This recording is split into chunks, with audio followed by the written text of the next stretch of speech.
In high school, we played a game.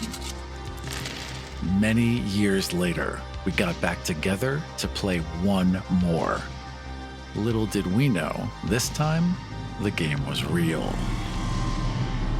Join me, Aram on Start Playing Games for a brand new type of fantasy role-playing. In Die RPG, you play a group of real-world, deeply flawed adults who are transported into a fantasy realm via a predatory, sinister role-playing game. The game transforms your characters into paragons and rewards them with strange and frightening powers. In Die RPG, you are confronted with your truest desires and deepest fears. And only you can decide when the game is over.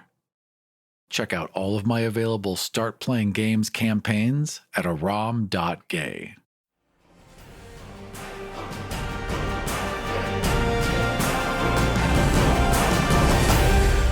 Okay, Season 3.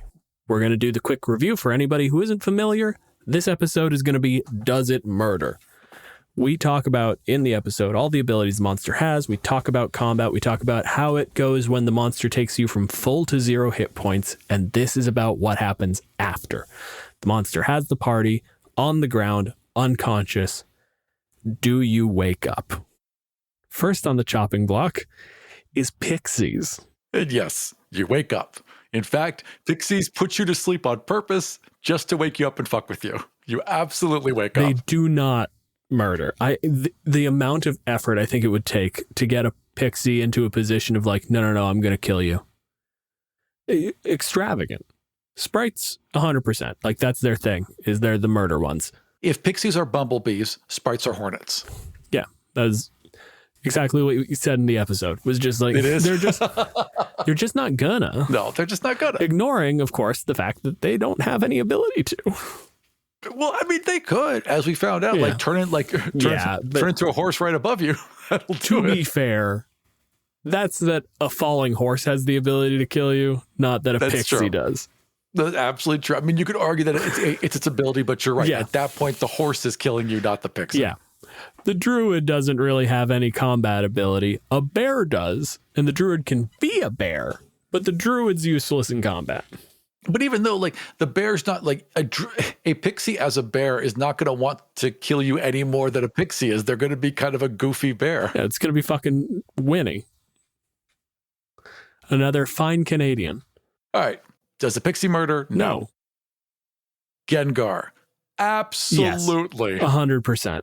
He's built around murder.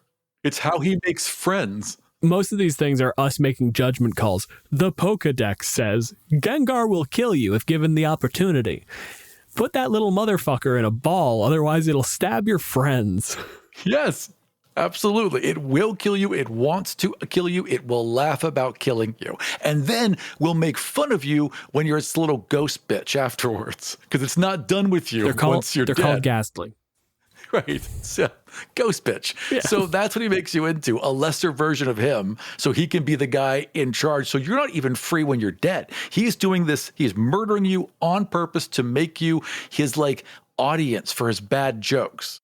It's like if a Netflix comedy guy had the ability to murder you and force you to be in the audience. So Gengar, does it murder?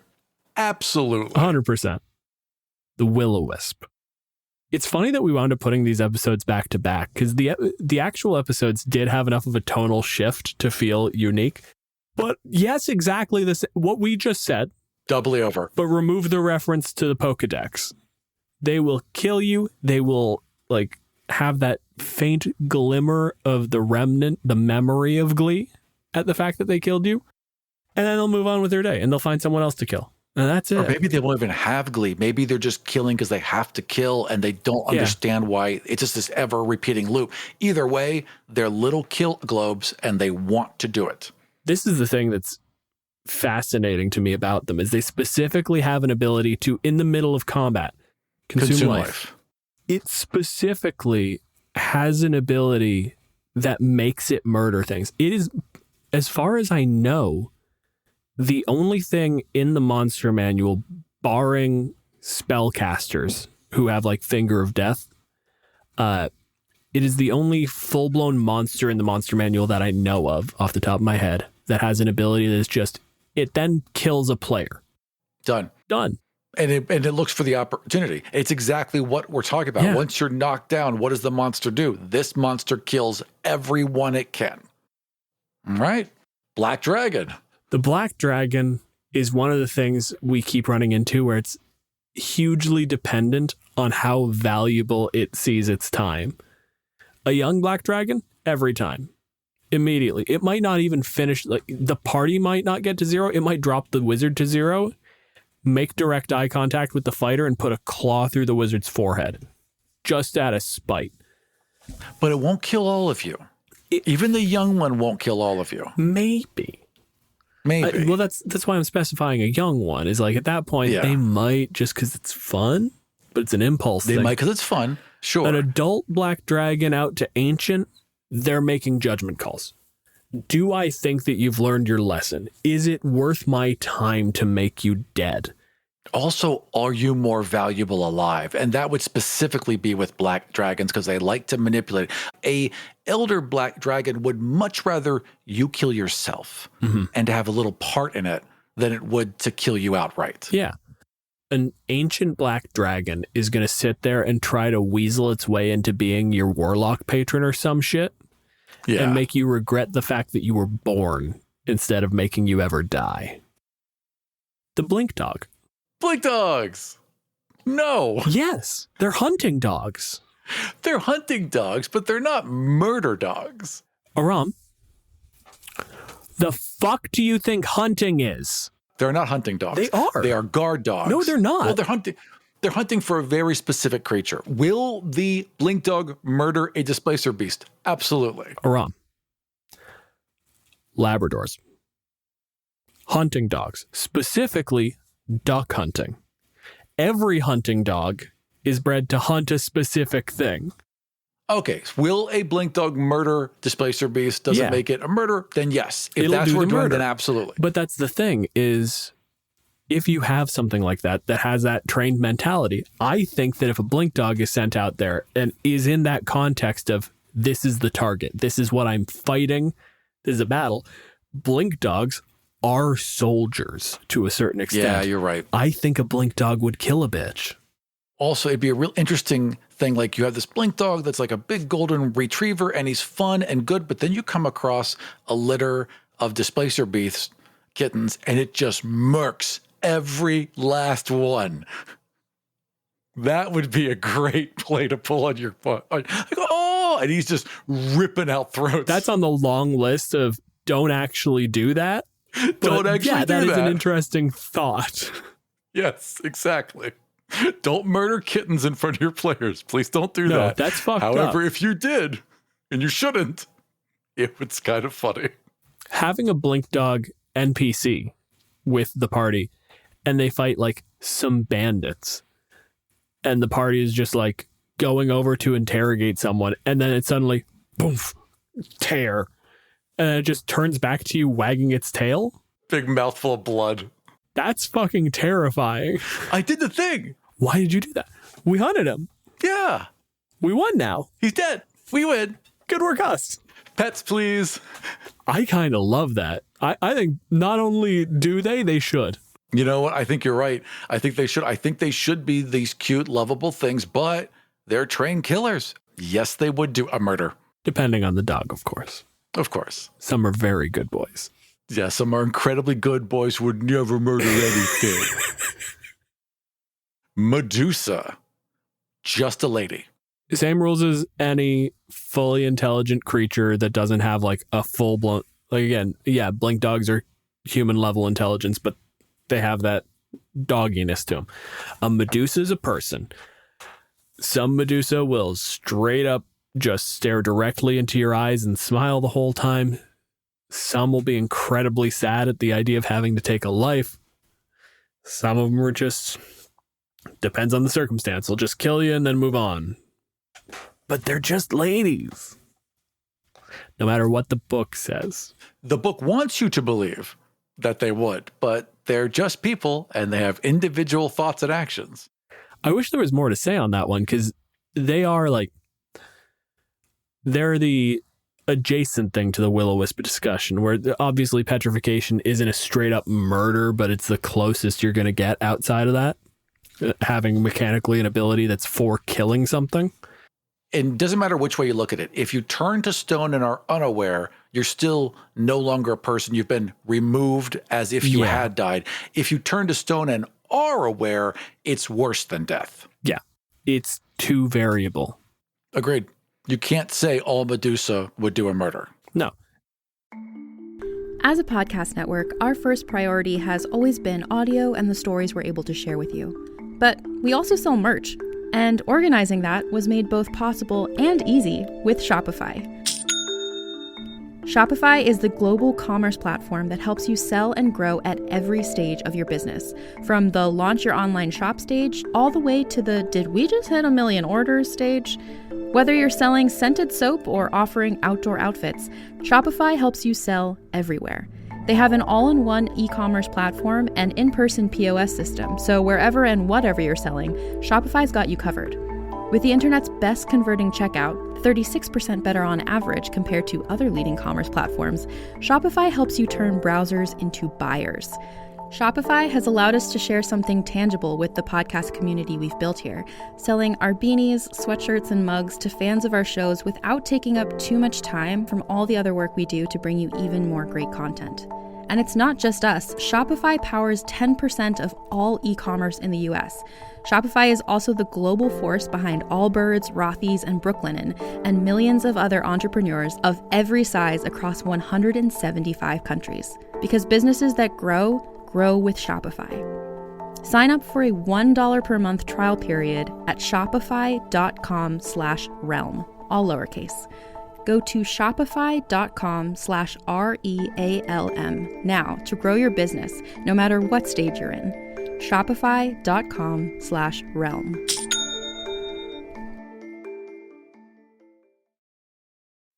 The Tarrasque does lots of murders, not driven by them. In fact, I would say doesn't really care about anything going on. No. Isn't interested in the politics or the power or anything. It wants lots of food and then it wants to go to sleep. And this is the thing, is with how big it is, I'm not sure that your character is large enough to be an interesting food source to where, like, if it knocked you down and there was still the rest of the city going on, it would bother to stop. I don't think it would, even if it looked down and saw you, it wouldn't change its gait to step on you.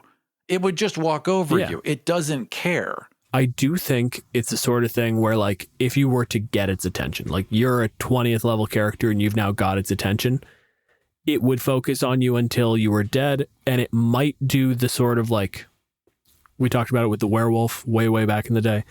The whole thing of, it's not like I'm killing you. It's I started smashing you. And then I just kept going until I was certain you weren't going to swing again. But like I said, the idea of, like, it does a party wipe. Everybody's on 0 hit points. And at that point, you're no longer a threat or an interest. And the Tarrasque just walks. Might step on one of you on the way out accidentally. If it looks down and you're motionless and you're no longer bothering it, it will leave. And you're not a big enough food source, it suddenly has no interest in you whatsoever because there's nothing for it there. The Tarrasque is a force of nature, and you are a guy. Hurricanes don't murder you. You just die in them. Yeah. Honestly, I think that's exactly it. All right. The Celian. Ill-formed question. I don't think it is at a level where that's even a consideration. Right. Agreed. A Celian in a situation where it has to kill you, something is wrong. Yes. Something has gone very wrong. Yeah. Like, and rarely would a Celian end up in a situation where they would have to do that. They're too smart. They're too wise. They're too all-knowing. They're also, again, kind of gods. Right. Like the level of having to step down to your level to even be in a position to be able to murder you. Like, it would just not be there. And especially if we're talking about they've been knocked out, everyone's just vulnerable in front of it. No way is it going to kill them. Absolutely not. I know I'm hammering on this a little bit, but like even getting into that position, being there and somebody draws their sword and the Celian goes, well, then you forced my... No, you haven't. I'm going back to the sky. They'll just leave. Fuck exactly. this. They're not going to fight. They'll just leave. You've made a series of poor choices, and now your entire lineage is cursed. They'll do that 100%. Oh, they'll 100% curse you for 1,000 years. Yeah, they probably do that at the drop hat. This is not a black coffee. Cursed for 1,000 years. No, a Celian will hit you with a full-blown, like, cane. Like, oh, you killed your brother? Cursed for forever. Sucks to suck, dickhead. A Celian won't murder, but it sure as hell will wrap your knuckles at any opportunity. I know we come across things like that elsewhere, but I think this is the one where it's just straight up like, no. It's so clear. It won't even fight you because it doesn't need to, and it doesn't want to. Absolutely. And at that point, of course, I guess this is the caveat that's worth talking about. Might they? Yeah, like Connie talked about the idea of one that was corrupted and, you know, maybe it gets vicious. Fascinating. Hugely interesting. That one might do a murder. But any creature could become corrupted. Yeah, you can do that with anything. And also, sometimes you should. Having a pixie that would do a murder, having something that's gone fucking completely wrong, you know, the Shadowfell is encroaching on the area and the pixies have gone full-on murder hobo. That's a cool story. That's a fun story. I would want to do that. A bunch of pixies that are out there just for blood.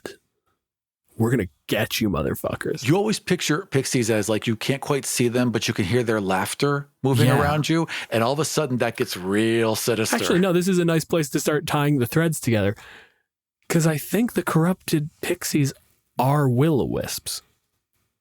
Ooh. Like that is... Ooh, they eventually just like evolve into it or devolve into it. Yeah, well, I mean, pixies have invisibility. They've got a shape change ability. Like that, the whole idea of them just losing form and being corrupted, which comes back to what I was saying that entire episode, which is I don't think the will-o-wisp should be undead. It's silly. They are clearly fey. And the moment you draw that line of like a corrupted pixie, a pixie with some level of bloodlust, yeah, that's what a will-o-wisp is. 100%. I love that. I feel like we had that idea several episodes too late. I really do. I'm actually a little, and that was a brilliant episode, but I'm actually a little bummed. That's a great point, Mills. And in addition, Modrons. Modrons don't give a fuck about you. Modrons don't value life. We did talk about the corrupted Modron. So sure, there could be a corruption within them or one single Modron that gets corrupted so it corrupts all the rest of them. But again, that's just changing the creature. Will a Modron murder you once you're out cold? Yes. No. Yes? 100%. Wait, you think they will murder? Yeah. Because they don't care about you? Yeah. But then that's not murder. No. No, I mean like they'll take out the party and then they don't give a shit about your life. Like it's not that they don't care about you like the way that a black dragon might be indifferent and go like, it's not worth sullying myself on this. They will have a spear. They'll fight you to a standstill. They'll take you down. And when you're on the ground, if it's one of those like they were a problem, in the throat, moving on. So they're no longer a problem in the future. The problem has been resolved. Or just build the road over your body. Yeah. The whole idea of like that great march, they're stampeding through, they're walking over people, they're going to kill them. And that's admittedly like an overlap with the Tarrasque. But I think if you're in a situation where the Modrons, actually that's the best way to say it. We said no with the pixies because something has to go wrong. Like a pixie isn't going to go to war. A Modron would go to war and thrive. They would be soldiers. They would take you down and then they would kill you while you're down to make a point or just to get the job done. And they're just following orders. Okay, fair enough. People. Yes. We had to make a law about it. We had to make a bunch of laws about it. There's different kinds of us killing people. We made rules specifically for like, okay, it doesn't count as a murder this time. Were you thinking about murdering them? All right, well, you kind of accidentally murdered them, or you really planned to murder them, so that's a separate charge. Like, your government said it was okay to murder them, so that's a different thing technically, but there are still murders within the time where we're telling you that you can do murders. We have so many rules about when it's cool for us to murder. We have a variety of laws because we are such a murderous species. Yeah, of course. This comes back to the thing we keep saying. Like, people are people. Obviously, it's individual. Some people will not murder, some people will. But, like, when you're painting with a broad brush, there's a reason that, like, every fantasy setting has recently had the Great War. We do it a lot. Not all of us, but enough of us. But as a species, if we're talking about humanity does murders. We do love a murder. We're good at them. We sure are. We've made lots and lots of toys that can murder really efficiently. All right. Methods. Yeah. Most of them, if they're smart enough, would do a murder. God, which one was it? Was it the dust method that's like actively interested in death? It'll get you onto 0 and then it'll like slowly kill you so it can watch the process to the point where it becomes a risk, where you're like actively triggering death saves for one party member and then somebody gets up behind you and shoots it in the back of the head. Again, it's one of those like sort of corrupted pixie things. Is just like they'll just do murders. They'll do their own kind of murders. Like I think they want to murder you in their own way. Like a mud one wants to see you drown in mud and a steam one wants to scald you, that kind of thing, right? Yeah. Like they want to hurt you in their own ways, but yeah, they'll all do a murder. God, the idea of a mud method just walking around being like, dropping just a chunk of mud on your mouth and nose and just leaving it. I think they wouldn't. It would range from bad to fucking horrible. Yeah, there's no good way to go with a method. They're really sort of the intersection between elementals and devils is where I place methods most of the time.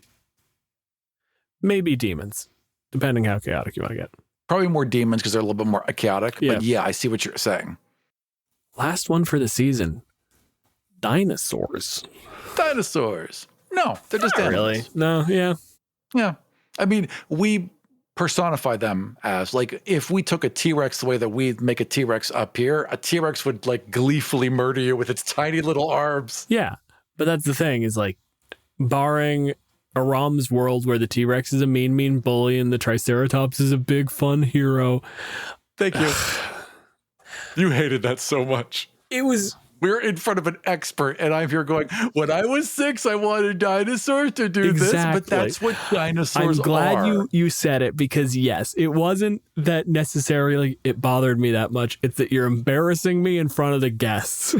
Aram, this is a fellow scientist. You have to not do this. Yes, no, I know. But childhood obsession has to be involved with a dinosaur discussion. It just has to. We are, at the end of the day, talking about the imagination game. I have to chill a little bit. I get that. I'm not disagreeing, but also, Jesus fucking Christ. I was so happy. I know you were. That version of a T-Rex is doing a murder. The rest of them, I think we run into sort of the Tarrasque problem again of just like, if you've pissed off a T-Rex, you'll probably get murdered because it'll like its main attack is biting you. Even if you just run, you'll probably get murdered because it's going to chase what's ever running. But even then, like, it's not, you're too small. It might bite you and eat you, but it's like, it is an animal. It's not going to fucking go out of its way for a fucking Timbit, you know?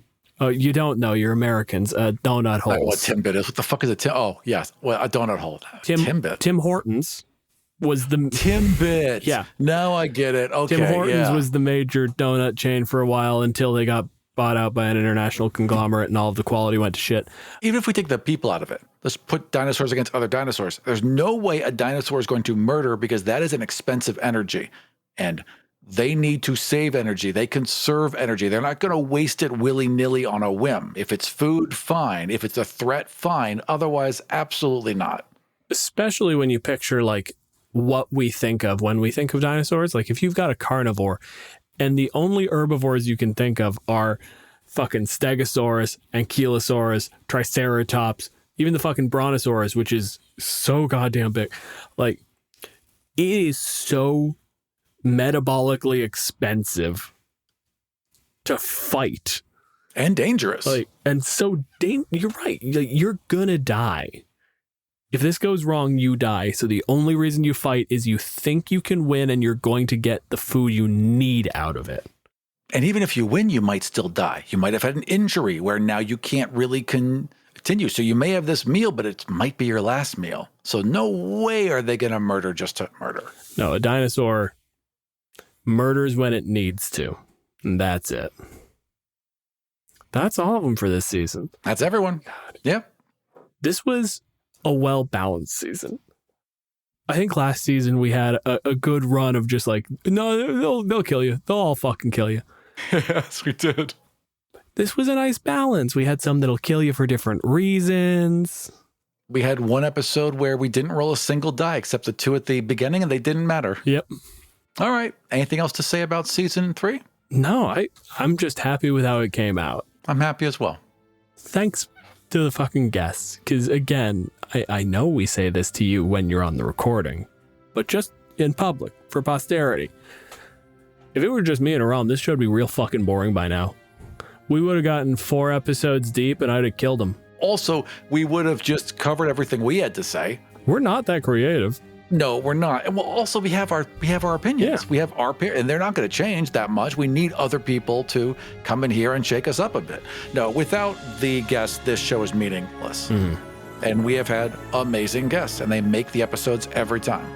Every fucking time. For more information about us, notes for each episode, and ways you can help support the show, head over to killeverymonster.com. If any of the ideas we've discussed on the show have sparked some of your own, tell us about it on Twitter at KEM Podcast. You'll find me at DJ Malenfant and Aram at Aram Vardian. For ad-free episodes, early releases, bonus episodes, print-ready maps, our new audio DMs notes, and my character sheets for each encounter, head over to patreon.com/deadghostpro. Our intro theme and many of the sound effects you hear in the show were created by Battle Bards. Check them out at battlebards.com. This episode was produced by Aram Vartian and Dylan Malenfant. I also did the editing. We were joined by Trevor Valle. You can find him on most social media at Tattoos and Bones. And if you are anything like me and all of that information just fell right out of your head, you'll find everything you need at killeverymonster.com. And we'll see you next time for Kill Every Monster.